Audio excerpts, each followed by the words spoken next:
Hi, I'm Tara Seal, Senior Editor with Threatpost, and I'm here with Patrick Wardle of Jamf. Jamf? Jamf. Jamf. Yeah, and Jamf. What does Jamf stand for? It actually doesn't stand for anything in particular.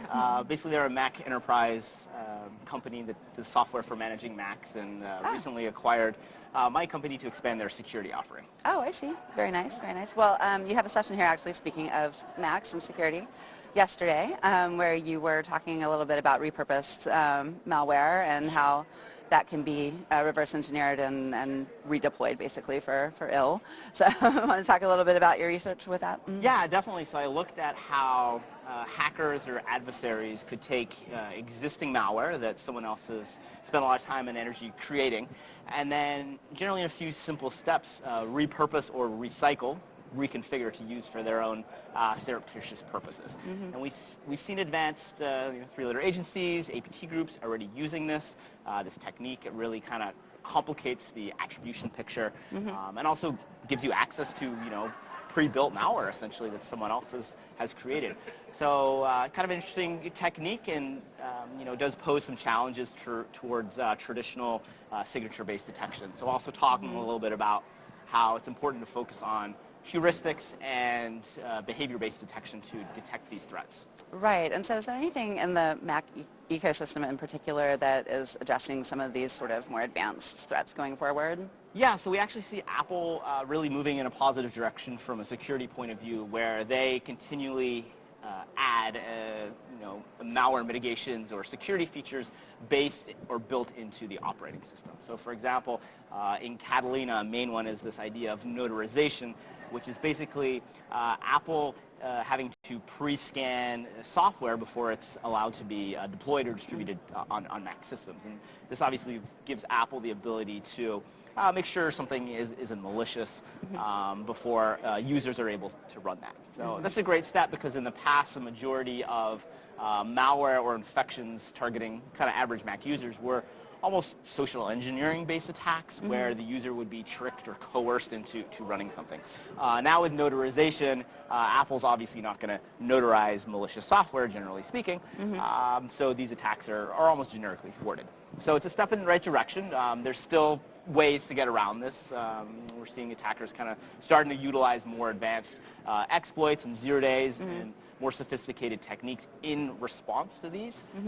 But it is good to see Apple adding these extra barriers, which basically does raise the bar and make it more difficult for Mac systems to become infected.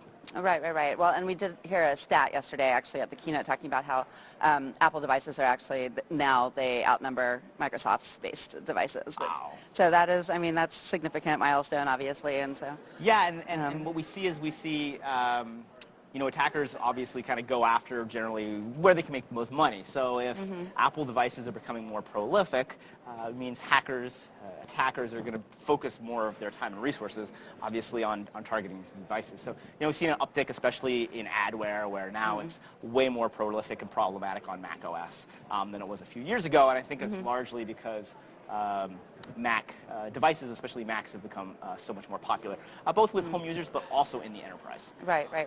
And on the mobile phone side, what have you seen in terms of what's sort of the most prevalent type of malware out there? Yeah, and that's a very interesting question, also an interesting case study, because iOS is an incredibly secure device, which is good because it means the average user is not going to get infected with adware or a computer virus.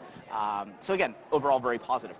The issue is, and this is kind of almost an interesting paradox, is as the device becomes so secure, you actually don't really, as a security researcher or as a security tool developer, get a lot of insight into actual device. Like, there's no way for you to see what processes are running on your iPhone, right? On the Mac, there's a myriad of ways to do that.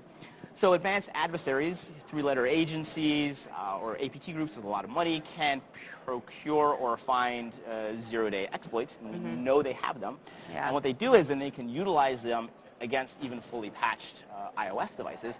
And once they've successfully infected those devices, there's essentially no way for you to determine if that device is infected or has been hacked, because it's such a secure lockdown black box. So for advanced adversaries, the security of the device is something they can almost leverage to protect their exploits and their malware. So it's kind of an interesting conundrum. I don't know what the solution is for that. Ironic, isn't it? Yeah, but it's an interesting thing to boxed discuss. in by your own security, basically. Exactly. But for the average user, again, the security of iOS is incredibly beneficial, and this is why we don't see a lot of adware, or any really, or very few malware cases targeting Apple's mobile devices. Right. Interesting. Okay, well, we're going to have to leave it there. We're out of time. But thank you so much for your time, Patrick. I appreciate it. It was really awesome. Thank you. I'm Tara. I'm here with Patrick Wardle. Aloha. Thank you very much for joining us.